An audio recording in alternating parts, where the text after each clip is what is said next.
தேவராசியுடன் எல்லாரும் மாணவர்களுக்கும் பெற்றோர்களுக்கும் என் வணக்கம். இங்கே வந்திருக்க ஆப்பா நாட்டு சங்க தலைவர் அண்ணன் ராம்குமார் அண்ணன். இப்போ எப்பயுமே படித்தவங்க தான் அந்த ஒரு நல்ல பதவிக்கு வரணும்னு தேவர் சொல்லுவார். அது மாதிரி இன்றைக்கி ஒரு படித்தவர் டாக்டர் அந்த பதவிக்கு வந்திருக்கிறது ரொம்ப பெருமையாக இருக்குது. இப்போ என் கூட வரலாற்று ஆய்வாளர் அண்ணன் இன்னைக்கு தேவரை எல்லாத்துக்கும் சொல்ல ஒருத்தர் வேணும்னா அவர் அண்ணன் நவமணி அண்ணன் தான். இன்றைக்கி அவரால் தான் தேவரை எல்லாத்துக்கும் கொண்டு போயிட்டுருக்க முடியுது. அப்புறம் இங்கே வந்திருக்க முக்கிய நிர்வாகிகள், சங்க நிர்வாகிகள் எல்லாருக்குமே வணக்கத்தை தெரிவிச்சுக்கிறேன்.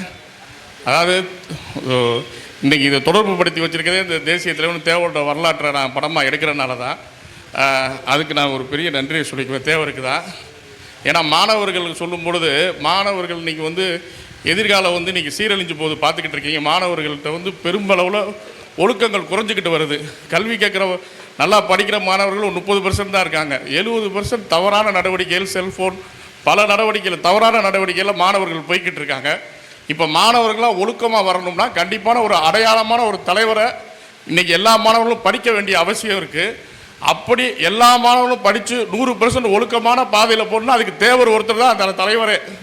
நீங்கள் எல்லா மாணவர்களும் தேவரை படிக்கணும். படித்தீங்கன்னா சமீபத்தில் ஒரு விஜய் கூட ஒரு மாணவர்கள் மாதிரி மாணவர்களுக்கு பரிசளிப்பு விழா வச்சார். அதில் ஒரு 3 தலைவர் பேரை சொன்னார். சொல்லும்போது அவர் தேவரை சொல்லலை. நான் கடும் கண்டனம் தெரிவித்தேன். ஏன்னா ஒழுக்கம்னா மாணவர்களுக்கு சொல்லக்கூடிய தகுதியுள்ள ஒரே தலைவர் தேவர் தான். தேவரை சொன்னால் தான் மாணவர்களுக்கு ஒழுக்கம் வரும். இன்றைக்கி தேவர் சமூக நலச்சங்கம் இன்றைக்கி மாணவர்களுக்கு இந்த விழா பண்ணுது. அதே மாதிரி இனி வரும் காலங்களில் தேவரை அனைத்து சமூக மக்கள்களும் மாணவர்களுக்கு எடுத்துக்காட்டாக இப்படி விழாக்கள் செய்வார்கள் என்ற நம்பிக்கையில் உழைத்து கொண்டிருக்கிறோம். தேவரை கொண்டு போய்கிட்டு இருக்கோம். இந்த 100 வருஷ சினிமா வரலாற்றில் தேவருக்கு ஒரு வரலாறே இல்லை. அதனால கூட இப்போ படங்களாக தான் பெரிய லெவலில் எல்லா வரலாறும் போய் ரீச் ஆச்சு மக்களுக்கு. அப்படி மக்களுக்கு எளிய முறையில் போய் ரீச் ஆகணும்னு தான் இந்த படத்தை நம்ம கஷ்டப்பட்டு உருவாக்கிக்கிட்டு இருக்கோம். இப்போ தேவர் ஜெயந்திக்கு கொண்டு வர போகிறோம்.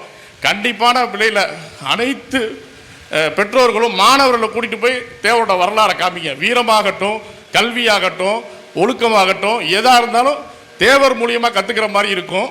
அப்படிப்பட்ட தலைவரை இன்றைக்கி எல்லா இடங்களையும் கட்டாயமாக்கி தேவரை படிக்க வைப்போம்னு நல்ல சமுதாயத்தை உருவாக்கணும்னா தேவரை படிப்போம்னு சொல்லிக்கிறேன். இங்கே எனக்கு வாய்ப்பளித்து மாணவர்களுக்கு பரிசு வழங்க கொடுத்து என்னை அழைத்த பெரிய நன்றியை சொல்லிக்கிறேன். ஏன்னா நம்ம நிறையா விழாக்கள் வைப்போம். நமக்கு மன நிறைவாக இருக்கணும்னா இப்படி மாணவர்கள்ட்ட வர்றதுதான் நமக்கு மன நிறைவாக இருக்கும்.